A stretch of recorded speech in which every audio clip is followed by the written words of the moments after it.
Salut Rouleau de dés, Papa DM, puis aujourd'hui je vais vous parler du top 5 des meilleurs jeux auxquels j'ai joué cette année.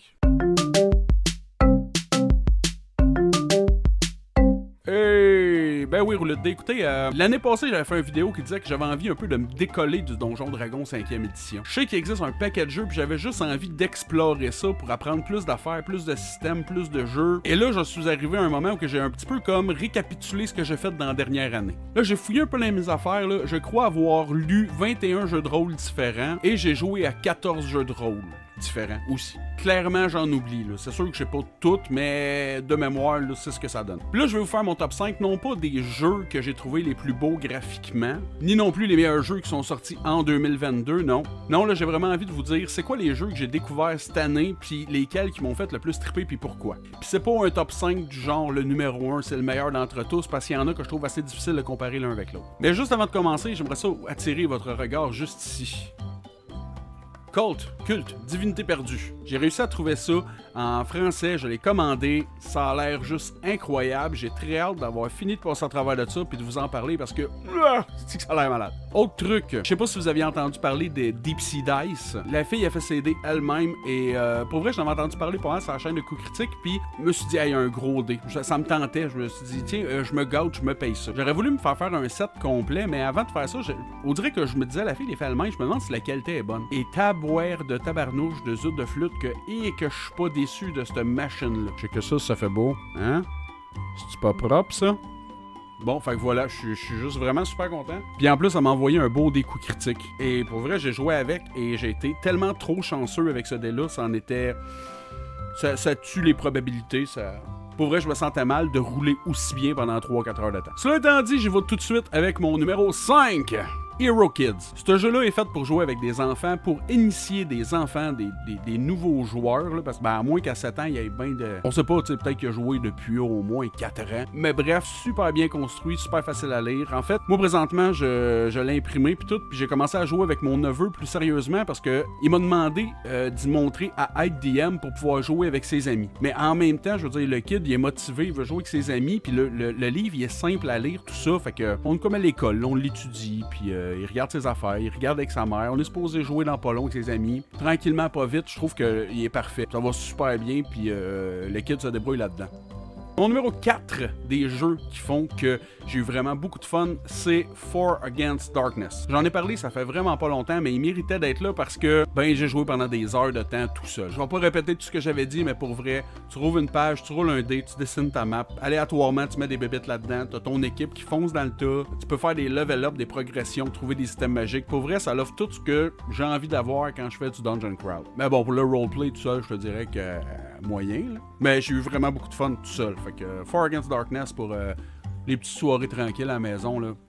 Mon numéro 3, le jeu numéro 3 que je me dis, ouais, lui, là, on commence à tomber dans quelque chose que je suis vraiment content d'avoir joué, là. DCC, Dungeon Crawl Classic. J'ai commencé une campagne, mais pas une campagne de Dungeon Crawl, une campagne vraiment avec des intrigues politiques pis tout de DCC et ça fonctionne. Le gros bout, l'affaire qui fait que ce jeu-là ressort du lot et qui fait que je suis donc bien content d'y jouer, là. La façon dont on lance les sorts ou que c'est pas un oui ou non, ça marche pas, plus que tu vas rouler haut, plus que le résultat va être impressionnant, mieux ça va marcher et si c'est un spell que l'autre peut se défendre, c'est ce que t'as roulé contre ce que l'autre va rouler pour voir si tu le pognes. C'est sûr que ça fait une méchante grosse liste de spells dans le manuel, mais en même temps, les joueurs en ont quoi? 4, 5, 6 s'ils sont vraiment hot après 18 levels? Pas 18, il y en a 10, mais tu sais, dans le fond, ce que tu l'imprimes, tu l'écris à côté de toi et puis ça va bien aller, là. C'est selon moi le gros point fort de DCC et pour la campagne, ça marche super bien. Pour vrai, j'aime beaucoup. Par contre, c'est un jeu quand même pas mal mortel, fait qu'il faut pas que ça parte en couille quand que... Tu sais, un soir, il y a des joueurs que les bébés sont malades puis eux autres aussi ont le COVID, là. Fait que là, il y en a juste 2 sur 5, tu dis,